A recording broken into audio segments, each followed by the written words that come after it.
Hello बच्चों, welcome to Geetanjali पाठशाला और GP classes and this is Gautam. और आज हम 15 फेब की इम्पोर्टेंट न्यूज़ को देखेंगे। ठीक है, तो जो आज की सबसे इम्पोर्टेंट न्यूज़ है कि मोदी जी जो हैं यूएस गए हुए हैं डोनाल्ड ट्रंप से मिलने, और वहाँ पे नेगोशिएशन चल रहे हैं इंडिया यूएस के। तो ये आज की सबसे बड़ी न्यूज़ है और ये अभी काफ़ी लंबे टाइम तक न्यूज़ में रहेगी। तो वहाँ पे किन किन चीज़ों को लेकर बात हो रही है, जैसे कि F-35 प्लेन को ख़रीदने की बात हो रही है वहाँ पे। ठीक है, और क्योंकि हम वहाँ से यूएस से डिफेंस और आर्म्स खरीद सकें, तो उसके लिए international traffic and arms regulation rules को भी कैसे रूल्स में कैसे उसके अंदर आएँ या उसको कैसे बाईपास करना है, इन चीज़ों को ध्यान में रखा जाएगा कि उसमें क्या चेंजेस करने हैं। ठीक है, और इसके अलावा इकोनॉमिक लेवल पे भी बात चल रही है कि आगे क्या करना है। और जो हमने पहले भी देखा था, India middle east economic corridor, Europe middle east economic corridor की भी बात चल रही है, उस पर भी ध्यान देना है। ठीक है, तो ये सब नेगोशिएशन वहाँ पे भी चल रहे हैं और ये काफ़ी लंबे टाइम तक चलते रहेंगे। ठीक है, और हाँ, जैसे यहाँ पे अभी दिया गया था कि यूएस और इंडिया का ट्रेड रिलेशन में गैस और ऑयल को ऐसे देखा जा रहा है कि यहाँ पे हम यूएस से इंपोर्ट करें। डोनाल्ड ट्रंप इंडिया को प्रेशराइज़ कर रहे हैं कि आप हमसे और ज़्यादा सामान खरीदें। ठीक है, तो किन चीज़ों को खरीदा जा सकता है, जैसे यहाँ पे top 5 crude oil suppliers India के दिए हुए हैं, जिसमें कि रशिया है। रशिया सबसे ज़्यादा इंडिया को क्रूड ऑयल देता है, उसके बाद फिर इराक है, फिर सऊदी अरेबिया है, फिर यूएई, और फिर यूएस 5th नंबर पर आता है। ठीक है, जबकि जो गैस सप्लायर्स हैं उसमें कतर सबसे पहले नंबर पे है इंडिया में, और यूएस सेकंड नंबर पे है। तो यहाँ पे इनका कहना है कि यहाँ पे बहुत ज़्यादा चांसेस हैं, गैस में इंपोर्ट बढ़ाने के लिए चांसेस हैं हमारे पास। ठीक है, और इसके अलावा यूएस से जो हम टॉप इंपोर्ट लेते हैं, टॉप 5 आइटम्स में मिनरल्स और फ्यूल ऑयल है, जो प्रेशियस सेमी प्रेशियस स्टोन्स है, न्यूक्लियर रिएक्टर है। तो न्यूक्लियर रिएक्टर को लेकर ऑलरेडी बात चल रही है कि वहाँ पे टेक्नोलॉजी को कैसे ट्रांसफ़र करना है। इलेक्ट्रिकल मशीनरी है, एयरक्राफ्ट पार्ट है। और जो हम एक्सपोर्ट करते हैं यूएस में वो कौन से हैं? Engineering goods, electronics good, James and jewellery, drugs and pharmaceuticals. ये हमने कोविड के टाइम पे भी देखा था, ड्रग्स एंड फार्मास्यूटिकल को। और फिर पेट्रोलियम प्रोडक्ट्स। ठीक है, तो ऐसे इंजीनियरिंग गुड्स जो है हमारे टॉप यूएस एक्सपोर्ट्स हैं, इनको आप ध्यान में रखना है। और मिनरल और फ्यूल ऑयल जो है हमारा जो टॉप इंपोर्ट है यूएस से। ठीक है, तो इन चीज़ों का आपको ध्यान रखना है। और यूएस का हमारे गैस और ऑयल में इंपोर्ट में क्या कितना पार्ट है, आगे देखते हैं। The second of set of 119 deportation USA, जैसे कि अभी कुछ दिन पहले ही बहुत सारे इंडियंस को यूएसए डिपोर्ट किया गया था, और अभी फिर से ये एक चीज़ किया गया। ठीक है, तो C-17 एयरक्राफ्ट जो है उसके अंदर इन सबको भेजा गया था। तो C-17 एयरक्राफ्ट यूएस से बिलोंग करता है, ये आपको पता होना चाहिए। ठीक है, आगे देखते हैं। Vice president question the involvement of chief justice in executive appointment. तो वाइस प्रेसिडेंट जो है इस चीज़ को क्वेश्चन कर रहे हैं कि चीफ जस्टिस का किसी भी एग्जीक्यूटिव अपॉइंटमेंट में रोल नहीं होना चाहिए। जैसे कि उन्होंने क्या एग्जांपल दिया, central bureau of investigation, like इस तरीके के अपॉइंटमेंट। तो हमें ये चीज़ जो जानना पड़ेगा कि सीजीआई का, चीफ जस्टिस ऑफ इंडिया जो है, इनका इस तरीके के अपॉइंटमेंट्स में कहाँ पे कितना रोल होता है। ठीक है, और यहाँ पे बेसिकली किस कंसेप्ट की बात हो रही है, यहाँ पे सेपरेशन ऑफ पावर, यहाँ पे इस कंसेप्ट की बात हो रही है कि जुडिशरी, एग्जीक्यूटिव और लेजिस्लेचर में पावर का सेपरेशन होना चाहिए। ठीक है ना, कॉन्स्टिट्यूशन में इस चीज़ को दिया गया है। तो लॉ एग्ज़ाम्स के पर्सपेक्टिव से ये बात इंपॉर्टेंट है, तो हमें इन पर ध्यान देना है कि क्या बात चल रही है और किस तरीके के आर्गूमेंट्स दिए जा रहे हैं।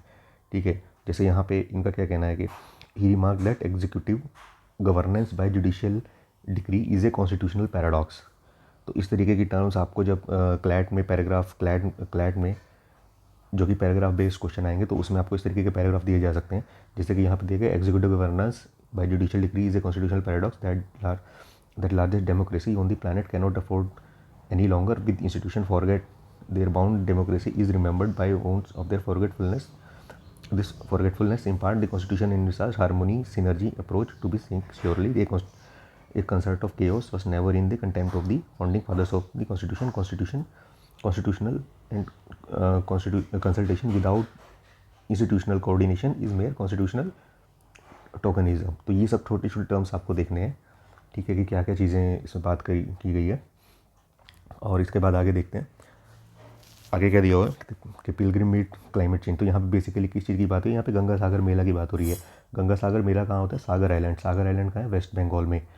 ठीक है, वेस्ट बंगाल में कहाँ, सुंदरबन एरिया में। सुंदरबन बहुत ही फेमस मैनग्रोव फॉरेस्ट है।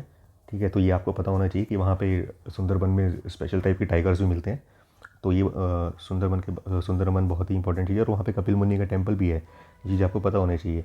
बेसिकली बात क्या हो रही है कि क्लाइमेट चेंज की वजह से, सी लेवल राइज होने की वजह से वहाँ पे अब जो जितना स्पेस वहाँ पे लोगों को मिलता था उतना नहीं मिल पा रहा है अभी। तो जहाँ पे जितनी लैंड अवेलेबल थी, अभी उतनी लैंड अवेलेबल नहीं है लोगों को फेस्टिवल के लिए। ठीक है, और इसकी ज्योग्राफी भी आपको पता होना चाहिए कि हाँ ये सागर आइलैंड किधर पड़ता है, और क्या क्या उसमें फ्लोरा है, क्या उसमें फौना है। ठीक है, तो सुंदरबन के टाइगर जैसे वहाँ पे बहुत फेमस हैं। तो सुंदरबन के टाइगर्स जो हैं वहाँ पे पानी में तैरते हैं। ठीक है, तो ये चीज़ें आपको पता होनी चाहिए। इसके आगे देखते हैं, फियर स्प्रेड्स इन बुकावा एस M23 रिबेल्स सीज की airport in eastern DR Congo. DR Congo मतलब डेमोक्रेटिक रिपब्लिक ऑफ कॉन्गो। ठीक है, तो M23 रिबेल्स कौन से हैं, ये रवांडा बैक्ड रिबेल्स हैं। ये क्या है, रवांडा बैक्ड रिबेल्स। ठीक है, तो वहाँ पे इशू चल रहा है। बुकावा कहाँ पे है, एयरपोर्ट है डेमोक्रेटिक रिपब्लिक ऑफ कॉन्गो में। तो इसको आपको ज्योग्राफी में मैप में जाके देखना है कि डेमोक्रेटिक रिपब्लिक ऑफ कॉन्गो और जो सूडा ये रवांडा है उसके बॉर्डर एरिया में ये जगह लाई करती है। तो ये कहाँ पे लाई करती है, क्या इशू है। ठीक है, तो M23 रिबेल किससे बिलोंग करते हैं, ये क्या है, ये आपसे एग्जाम में पूछा जा सकता है। आगे देखते हैं, मोदी शाह से Rahul set to meet Monday on next chief election commissioner. तो नेक्स्ट चीफ इलेक्शन कमिश्नर का अपॉइंटमेंट होगा। ठीक है, तो किसके कौन सा लॉ के अंडर है ये, election commissioner appointment condition of services and terms of office act 2023। तो इसके अंडर इनका अपॉइंटमेंट होगा। और ये फर्स्ट चीफ इलेक्शन कमिश्नर होंगे। ठीक है, इससे पहले जो 2 इलेक्शन कमिश्नर हैं उनका अपॉइंटमेंट इस लॉ के अंडर हुआ था और ये लॉ 2023 में आया है।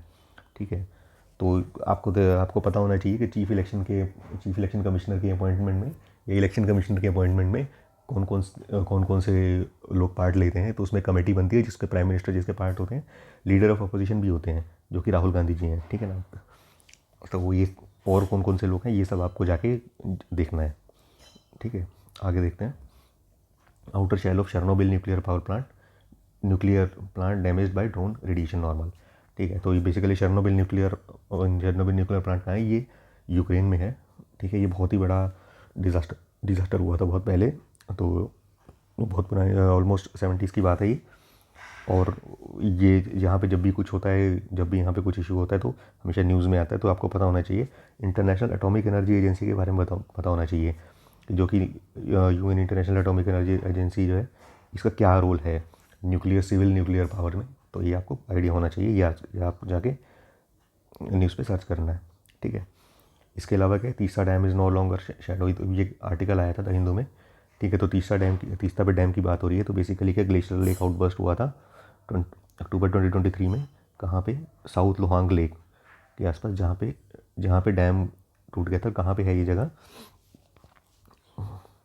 तो ये जगह आपको देखना है कि साउथ लोहांग लेक कहाँ पे है, सिक्किम में है। ठीक है, तो आप इसको देखेंगे जाके। फिर इसके बाद और वहाँ पे कुछ ग्लोबल वार्मिंग के इसमें क्या इफ़ेक्ट हैं।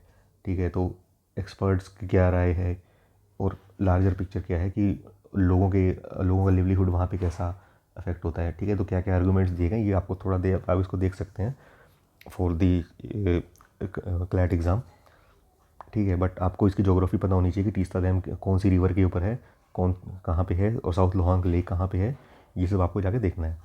इसके अलावा देखेंगे तो मनु एंड सजेश हॉग आमलेट, ये CUET के लिए पर्टिकुलरली बहुत ही इंपॉर्टेंट न्यूज़ है। ठीक है, क्योंकि यहाँ पे अवार्ड मिले हैं अमूल स्पोर्ट्स स्टार इस अवार्ड जो है ये किस किस को मिला गया। तो sports star of the year female में मनु भाकर को मिला है। मनु भाकर आपको पता है कि शूटिंग से रिलेटेड ये शूटिंग में इंडिया के लिए ओलंपिक में मेडल लेके आए हैं। ठीक है, और इसके अलावा PV संधू को मिला है, जो कि इनको इंस्पिरेशनल आइकन अवार्ड मिला है। ठीक है, इसके अलावा sports star of the year male में किसको मिला, PR राजेश को मिला है। ये आपको जाके देखना है कि PR राजेश कौन से स्पोर्ट्स से बिलोंग करते हैं। ठीक है, तो ये थे आज के इंपॉर्टेंट न्यूज़। धन्यवाद।